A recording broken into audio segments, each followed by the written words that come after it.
Salam damai sejahtera Bapak, Ibu, serta saudara-saudari semua. Untuk mengawali renungan tentang firman Tuhan ini, mari kita bersatu dalam doa. Tuhan Allah Bapa di sorga yang melampaui segala akal, hati, dan pikiran kami umat manusia, berfirmanlah kepada kami sebab kami bersedia untuk mendengar, dan atas pertolongan Roh Kudus mampukan kami agar boleh melaksanakan firman-Mu itu dalam hidup kami sehari-hari. Hanya dalam nama Tuhan Yesus kami bermohon kepadamu. Amin. Sebagai nas renungan firman Tuhan pada hari ini diambil dari Markus 10 ayat 28 hingga ayat 30 yang berbunyi, "Berkatalah Petrus kepada Yesus, kami ini telah meninggalkan segala sesuatu dan mengikut Engkau." Jawab Yesus, "Aku berkata kepadamu, sesungguhnya setiap orang yang karena Aku dan karena Injil meninggalkan rumahnya, saudaranya laki-laki atau saudaranya perempuan, ibunya atau bapaknya, atau anak-anaknya atau ladangnya, orang itu sekarang pada masa ini juga akan menerima kembali 100 kali lipat rumah, saudara laki-laki, saudara perempuan, ibu, anak, dan ladang, sekalipun disertai berbagai penganiayaan, dan pada zaman yang akan datang ia akan menerima hidup yang kekal." Sebagai tema yang diangkat dari nas renungan kita adalah upah mengikut Tuhan Yesus. Ternyata bahwa perintah dari Tuhan Yesus Kristus ini memancing Simon Petrus ingin tahu tentang upah apa yang akan diterimanya karena para murid sudah meninggalkan segala miliknya termasuk keluarganya saat mau mengikut Tuhan Yesus. Jawaban Tuhan Yesus ini sangat hebat. Para murid Tuhan Yesus akan menerima 100 kali lipat dari apa yang telah mereka tinggalkan. Mungkin kita mengira kalau mengikut Tuhan Yesus itu akan menjadi kaya raya, sebab semua yang kita tinggalkan akan diganti 100 kali lipat. Ya, harta benda, ya keluarga, dan segala milik kita. Apakah memang demikian upah yang dimaksud oleh Tuhan Yesus Kristus? Kalau memang demikian, kenapa Tuhan Yesus sebut sekalipun disertai berbagai penganiayaan?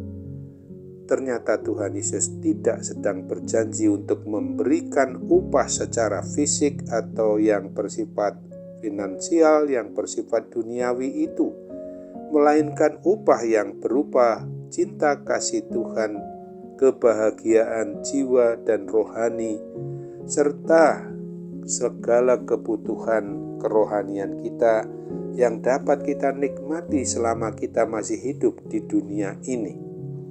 Seperti para murid yang sedemikian rupa telah meninggalkan keluarganya, istri, anak, termasuk orang tua dan semua saudaranya itu, sesungguhnya mereka tidak kehilangan keluarga mereka.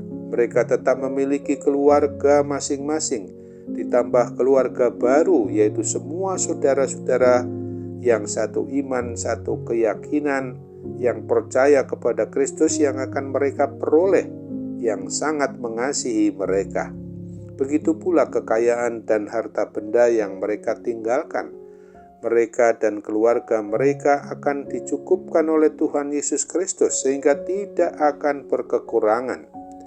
Nas renungan tentang firman Tuhan pada hari ini jelas mau mengajarkan dan mengajak kita sebagai orang yang sudah mengaku beriman percaya kepada Kristus ini untuk selalu menyadari agar sikap, tingkah laku, dan perbuatan kita harus memohon pertolongan dan bimbingan Roh Kudus agar kita ini dikuatkan dengan keadaan iman percaya kita kepada Tuhan Yesus untuk selalu terus mau diarahkan hidup fokus atau berpusat hanya pada tujuan hidup kita yang sesungguhnya adalah mengikuti jalan kebenaran dan hidup bersama dengan Tuhan Yesus, dan harus menjaga diri kita agar kita jangan fokus tertuju untuk mencari upah yang hanya bersifat duniawi, yang berupa harta benda, kekayaan, kejayaan, keberhasilan dalam usaha, dan segala keinginan daging pribadi kita umat manusia. Apabila di dalam mengikut Tuhan Yesus Kristus ternyata Tuhan memberikan kesempatan kepada kita umatnya untuk menikmati kebahagiaan bersama keluarga, harta benda kekayaan sebagai sarana untuk melengkapi kebahagiaan kita, juga berupa keberhasilan, kesehatan, dan semua hal yang indah itu, hendaknya kita sadari bahwa semua itu adalah merupakan anugerah dari Tuhan, titipan Tuhan kepada kita, dan supaya kita boleh pakai sebagai sarana untuk melengkapi persembahan hidup kita ini kepada Tuhan, untuk melayani, menyembah, memuji, dan memuliakan Tuhan, Raja dan Kepala atas diri kita umatnya. Untuk itu marilah kita ingat akan firman Tuhan seperti yang dituliskan di dalam Mazmur 1 ayat 2 dan 3 ini.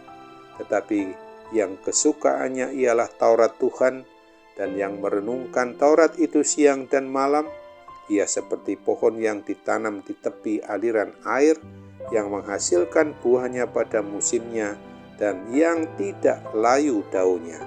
Apa saja yang diperbuatnya berhasil. Amin. Mari kita kembali bersatu dalam doa. Tuhan Bapa di surga, terima kasih untuk kebenaran firman-Mu.